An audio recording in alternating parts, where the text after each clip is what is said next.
पाकिस्तान को भारतीय सेना ने कड़ा संदेश दिया है और रामचरितमानस की उन पंक्तियों के साथ संदेश दिया है, भय बिन होय न प्रीत। जी हां, भविष्य में किसी भी मिशन के लिए तैयार हैं। भारतीय सेना ने साफ तौर पर कह दिया है और कहा है कि भारत के सभी हथियार सुरक्षित हैं, भारत के सारे मिलिट्री बेस सेफ हैं, एयर डिफेंस की मजबूती से हर हमला जो था उसको नाकाम किया है भारत ने, और साथ ही भारतीय नेवी ने पाकिस्तान को डरा कर रखा है।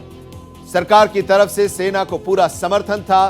पाकिस्तानी सेना हमारा सिस्टम भेद नहीं पाई है। 7 मई को हमने सिर्फ आतंकवादियों को ही निशाना बनाया। साफ तौर पर डीजीएमओ स्तर की जो आज प्रेस कॉन्फ्रेंस हुई अधिकारियों की, उसमें साफ तौर पर यह कहा गया कि भारत ने आतंकवादियों और आतंकवादियों के ठिकाने को निशाना बनाया, लेकिन पाकिस्तान ने उसे अपना बना लिया और फिर जो हुआ उसके लिए जिम्मेदार सिर्फ और सिर्फ पाकिस्तान है।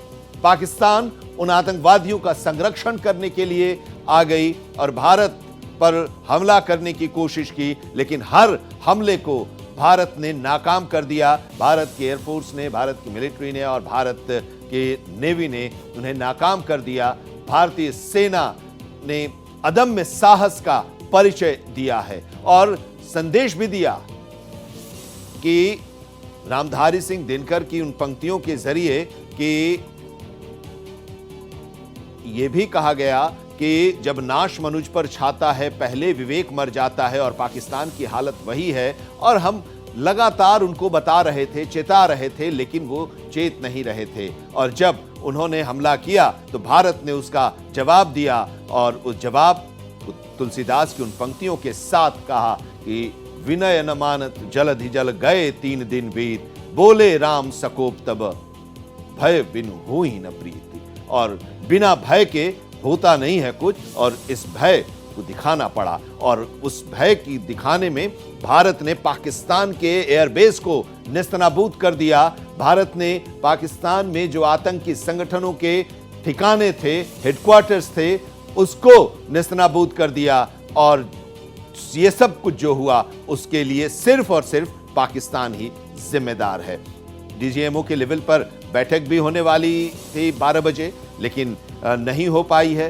शाम में होगी बैठक, कनेक्ट नहीं हो पा रहा है, यह भी बताया जा रहा है, क्योंकि हमारा जो डिफेंस सिस्टम है उस डिफेंस सिस्टम ने उनके जो डिफेंस सिस्टम को भेद दिया है, तो उनके यहाँ दिक्कतें भी आ रही हैं, नेटवर्किंग की भी दिक्कतें आ रही हैं। और यही तो था, इसी वजह से तो वो तुरंत सीज फायर के लिए भारत के सामने गिड़गिड़ाने लगा पाकिस्तान। और जब सीज फायर हुआ तो उसके बाद फिर उसने अपनी हरकतें जारी रखी और उसका भी जवाब भारत की तरफ से दिया गया।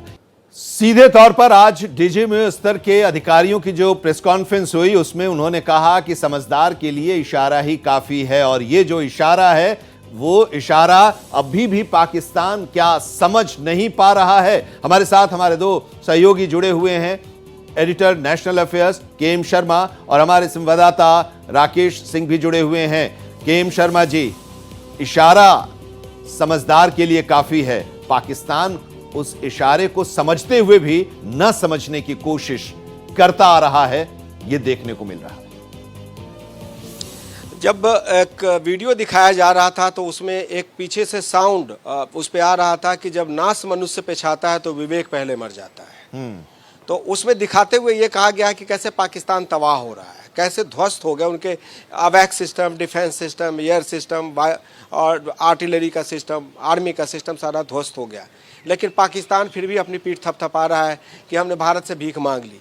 अगर आपने दया की भीख मांगने को भी अगर आप अपनी जीत मानते हो तो ईश्वर करे कि आप अब से लेकर 100 साल तक आप दया की भीख ही मांगते रहें।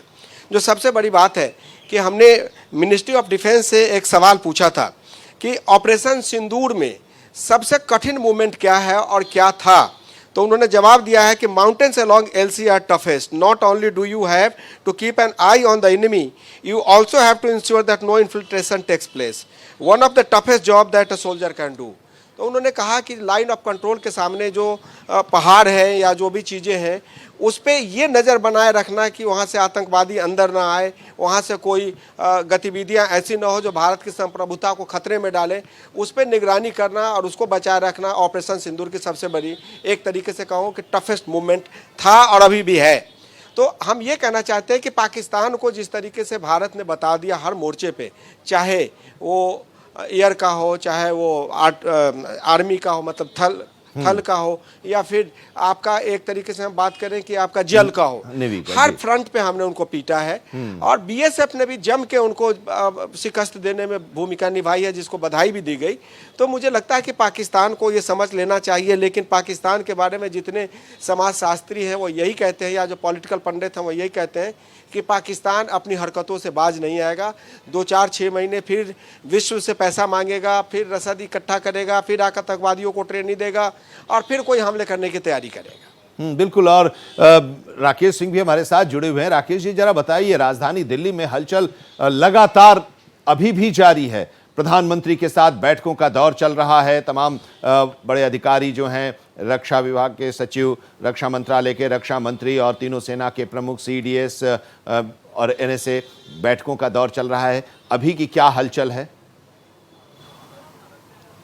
देखिए, जो इस वक्त की सबसे बड़ी खबर है वो ये है कि जो डीजीएमओ लेवल की दोनों देशों के बीच बातचीत होनी थी वो शाम 5 बजे ही होगी। हॉटलाइन के जरिए बातचीत होगी। मुद्दे तमाम हैं। जिस तरीके की हरकत पाकिस्तान ने की उसका जवाब भारत ने दिया।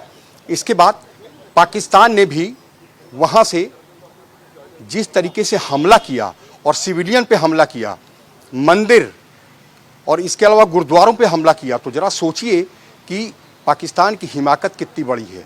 चूँकि भारतीय सेना ने स्पष्ट कर दिया है कि देखिए, हमारा ऑपरेशन सिंदूर रुका नहीं है, लिहाजा ज़रूरत पड़ी तो हमारी सेनाएं जो सीमावर्ती इलाके हैं, जो एलओसी है, वहाँ पे डटी हुई है। चूँकि आपने दिल्ली का सवाल किया तो जाहिर सी बात है कि पल पल की जानकारी जो है वो प्रधानमंत्री को दी जा रही है।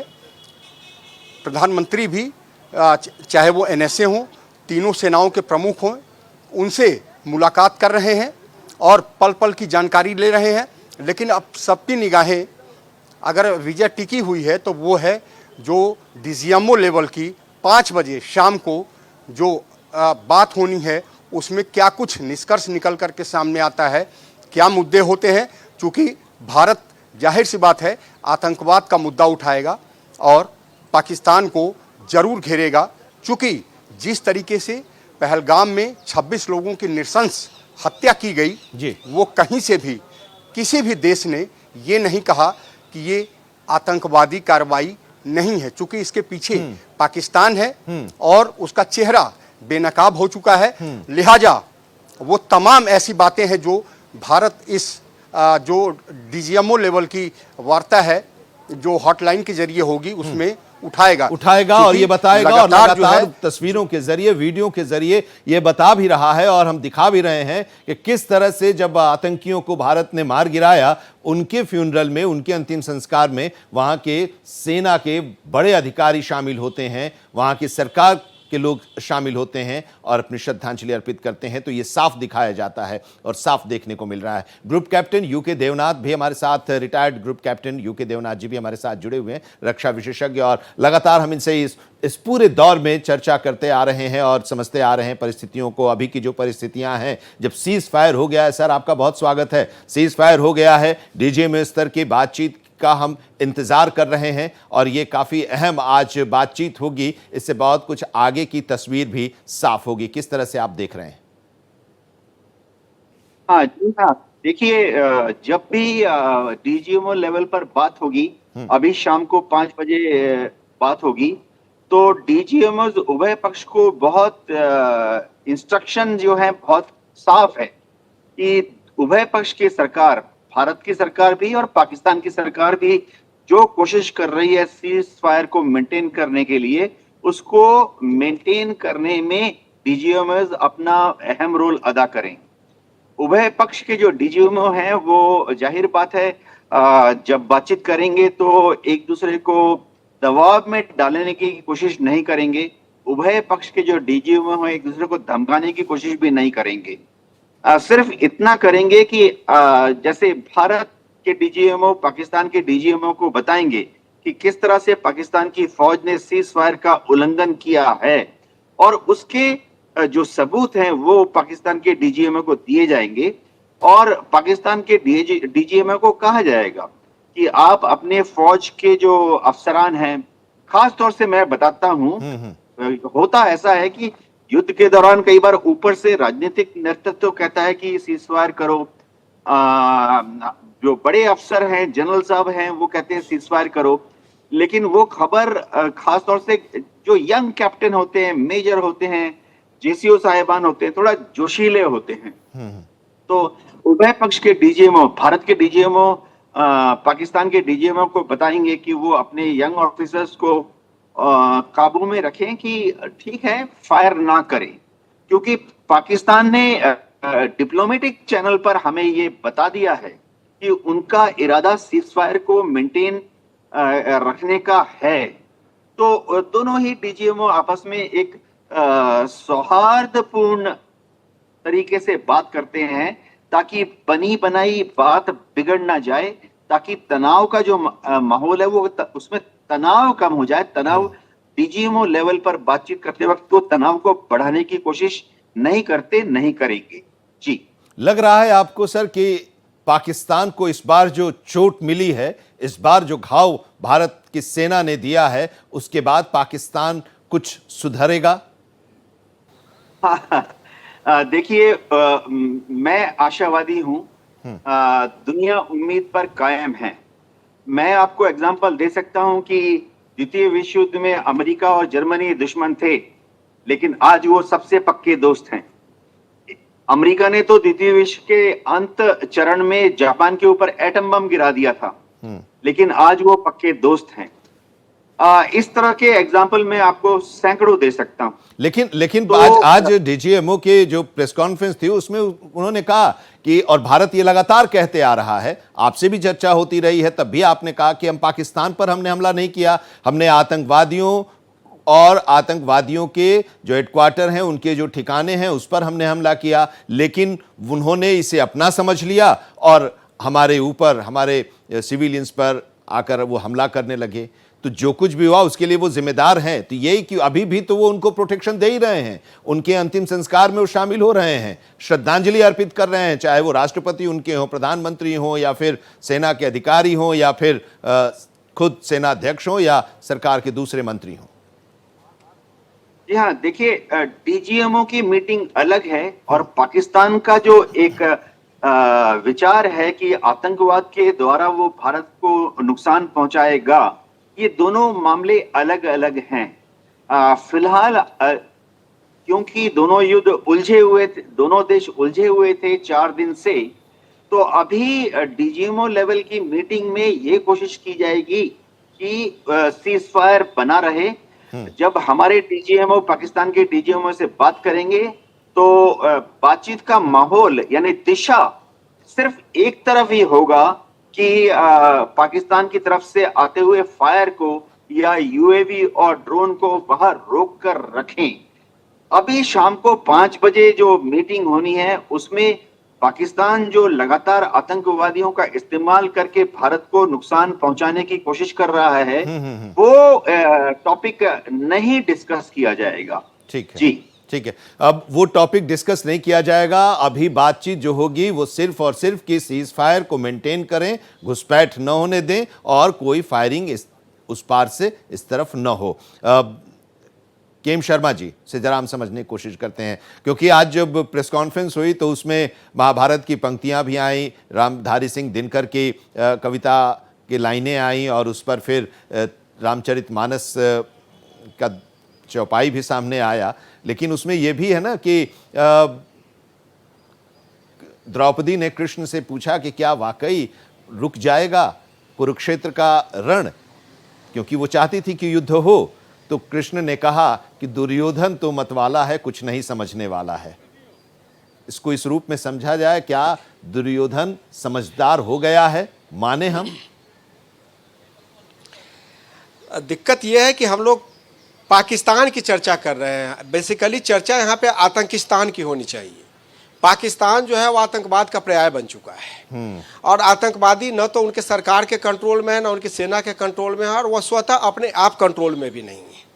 तो आज जो डीजीएमओ के लेवल की बात होगी या जो हमारी सरकार के किसी व्यक्ति के लेवल की बात होगी, पाकिस्तान उसको मान भी जाए तो आतंकवादी क्या सरकार की बात मानेंगे, ये बड़ा इंपॉर्टेंट है।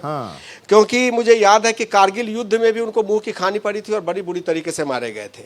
उड़ी के बाद क्या हुआ, बालाकोट में क्या हुआ, और अभी ऑपरेशन सिंदूर में क्या हुआ। तो सवाल यह है कि पाकिस्तान से मैं आशावादी बहुत हूँ, लेकिन मुझे इस बात की उम्मीद नहीं है कि पाकिस्तान मान जाएगा, क्योंकि पाकिस्तान के कंट्रोल में कुछ भी नहीं है। न तो उनकी सेना उनके कंट्रोल में है, न वहाँ उनकी सरकार उनके कंट्रोल में है। और सवाल ये उठता है कि जब आपके पास सेना कंट्रोल में नहीं हो, सरकार कंट्रोल में नहीं हो, तो ये उटपटांग देश के लोग क्या करेंगे? यही करेंगे, कहीं पे बम अपने बलूचिस्तान में फोड़ेंगे या कहीं बीएलए की आर्मी उनको मार देगी।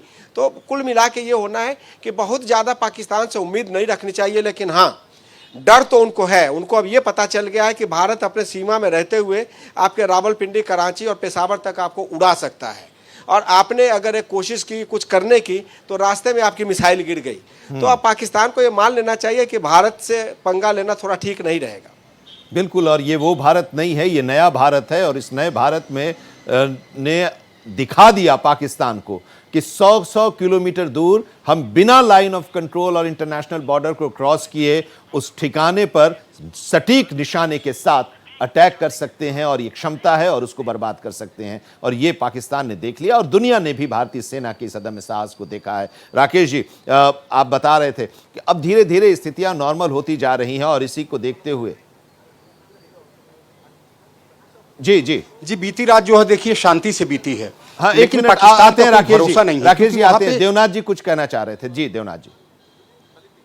हाँ जी हाँ, मैं क्योंकि अभी माहौल जो बन रहा है, बनना चाहिए दोनों देशों में कि कोई भय का माहौल सृजन ना हो, कोई अफवाह ना फैले, और दोनों ही देश की जो आम आवाम है, जाहिर बात है भारत के भी लोग काफी गुस्से में हैं और एक दबाव डालना चाहते हैं, भारत के लोग भी, पाकिस्तान के लोग भी अपनी सरकार के ऊपर या अपनी फौज के ऊपर कि युद्ध जारी रखा जाए, और तब तक जारी रखा जाए जब तक कि विजयी ना हो जाए। तो आपके चैनल के माध्यम से मेरी सभी दर्शकों से अनुरोध है कि अपनी जो सरकार है, आपकी चुनी हुई सरकार है, तो चुनी हुई सरकार को बिना दबाव के काम करने दें, क्योंकि अभी युद्ध विराम की बात हो रही है। हमारी सरकार अगर चाहेगी भविष्य में कि हम पाकिस्तान पर और दबाव डालें या पाकिस्तान से और ज्यादा भयंकर पाकिस्तान को और भयंकर सजा दें, हमारी चुनी हुई सरकार वो कभी भी कर सकती है। तो फिलहाल जब तक ये सीज फायर ठीक से लागू नहीं हो जाता, भारत के सभी नागरिकों से अनुरोध है कि हमारी सरकार को सीज फायर लागू रखने में, सीज फायर को कंटिन्यू करने में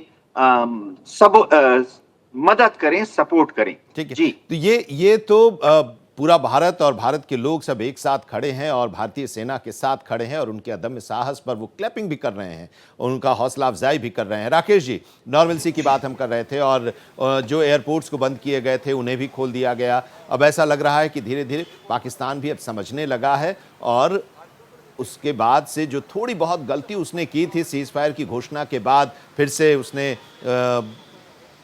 अटैक करना शुरू किया था, उसके बाद से अब संभल गया है। बिल्कुल, देखिए जो बीती रात है वो शांति से गुजरी है। इसका परिचायक है कि अब धीरे धीरे सीज फायर जो है वो दोनों देश जो भी उन्होंने समझौता किया था उसका जो है बखूबी पालन किया जा रहा है। सवाल ये उठता है कि पाकिस्तान कब तक इस सीज फायर का जो है पालन करेगा। सवाल इसी बात का है। देखिए, दो सरकार है पाकिस्तान में, एक तो एक प्रधानमंत्री होते हैं, एक सेना की सरकार होती है। जरा सोचिए कि 10 तारीख शाम 5 बजे जो है वो सीज फायर होता है और उनकी सरकार करती है, भारत और पाकिस्तान के बीच होता है, लेकिन शाम को इतनी गोलीबारी और बमबारी होती है कि आखिरकार भारत की सेना को भी रिटेलिएट करना पड़ता है। तो जरा सोचिए कि क्या जो है वो सेना सरकार के आदेशों को मानती है। सवाल इस बात का उठता है कि आखिरकार पाकिस्तान ने ऐसी हिमाकत क्यों की। पाकिस्तान की शुरुआत की ही आदत रही है ऐसे कामों को करने की, लेकिन अब चूंकि बीती रात जो है वो शांति रही है, तो ये कयास लगाए जा रहे हैं और ये आशा भी की जा रही है कि कहीं ना कहीं अब धीरे धीरे हम उस रास्ते पे बढ़ रहे हैं जहां शांति होती है। तो अब चूंकि डीजीएमओ लेवल की बातचीत होनी है, तमाम मुद्दे उठेंगे, निष्कर्ष क्या निकलेगा, थोड़े से समय का इंतजार करना होगा। जी थोड़े समय का इंतजार करना होगा। डीजीएमओ लेवल की बातचीत होगी, दोनों देशों के डीजीएमओ बातचीत करेंगे, हॉटलाइन पर बातचीत करेंगे। ये 12 बजे ही बैठक होने वाली थी, बातचीत होने वाली थी, लेकिन कुछ टेक्निकल प्रॉब्लम आए जिसकी वजह से कनेक्ट नहीं हो पाया और बातचीत में देरी हो गई है। और अब ये कहा जा रहा है कि शाम 5 से 5:30 बजे के आसपास फिर से कनेक्ट करके और बातचीत दोनों हॉटलाइन पर करेंगे। केएम शर्मा जी उस पूरी परिस्थितियों के बारे में सुबह से ही बता रहे हैं कि जो बातचीत होगी उस बातचीत में विषय क्या होगा। विषय सिर्फ सीज फायर ही होगा, जो प्रतिबंध हैं वो प्रतिबंध लागू रहेंगे, ये भी साफ कर दिया गया है। इसके बारे में तो कोई चर्चा नहीं होगी डीजीएमओ के स्तर पर। बातचीत में सिर्फ और सिर्फ सीज फायर पर ही बात होगी। केएम शर्मा जी, बात आमतौर पे सीज फायर पे यही होगी कि सीज फायर को कैसे इन प्लेस रखना है, लेकिन उसके साथ जो शर्तें हैं A+B का होल स्क्वायर जो उसमें है कि आपके एयर स्पेस का क्या होगा। दूसरी बात कि जो हमारे यहाँ पे जो लोग परेशान है, जो सिविलियंस मारे जा रहे हैं, उनका क्या होगा। आपने उनके साथ जो दुराचार किया उसका क्या हुआ, आतंकी हमले हुए उसका क्या हुआ। और उसके बाद जो हमने राजनयिक लेवल पे जो फैसिलिटीज़ कट किए हैं, जितने वीजाज बंद कर दिए, जितने पासपोर्ट को हमने कहा कि अब आप वापस चले जाइए, उसके वापसी होने की संभावना फ़िलहाल बहुत कम है। उसके साथ साथ जो इंडस वाटर ट्रीटी है उसको एवेंस में रखा गया, उसके भी बहाल होने की संभावना फ़िलहाल बहुत कम है, क्योंकि सरकार में पूरा फैक्शन ये मान रहा है कि बम बारूद और धमाके के बीच में आतंकवादियों से बातचीत नहीं हो सकती। तो पाकिस्तान ये सुनिश्चित करने की स्थिति में नहीं है कि कल से धमाके नहीं होंगे, क्योंकि धमाके सरकार नहीं कर रही है, धमाके जो है सेना आतंकवादियों से करवा रही है, आतंकवादी जो है सेना से करवा रहे हैं। तो ऐसे में ये कहना बड़ा मुश्किल होगा कि भारत किन किन शर्तों में ढील देगा, लेकिन मुझे लगता है कि फिलहाल जो बातचीत होगी वो एकदम सीज फायर के इर्द गिर्द बात होगी। मैंने जैसा बताया कि ब्रीफिंग होने से पहले एक सेना के बड़े अधिकारी के साथ बैठा हुआ था, तो मैंने उनसे पूछा कि ये मामला अभी फ्लूइड है या इसको मान लिया जाए कि सब हॉल्ट पे आ गया है। तो उन्होंने कहा कि मामला अभी फ्लूइड ही है, ये बाद में पता चलेगा डीजीएमओ के बाद कि ये चीज़ें आगे एक्सेलरेट होती है या चीज़ें यहीं पर समाप्त हो जाती है। चलिए इस पर आगे भी हम चर्चा करेंगे और इंतजार डीजीएमओ की बातचीत का हमें भी है, देश के लोगों को भी है, और उसके बाद फिर हम आपके पास आएंगे और इसके बारे में समझेंगे। बहुत बहुत शुक्रिया केएम शर्मा जी और राकेश जी हमारे साथ जुड़ने के लिए और इस चर्चा के लिए, इस विश्लेषण के लिए।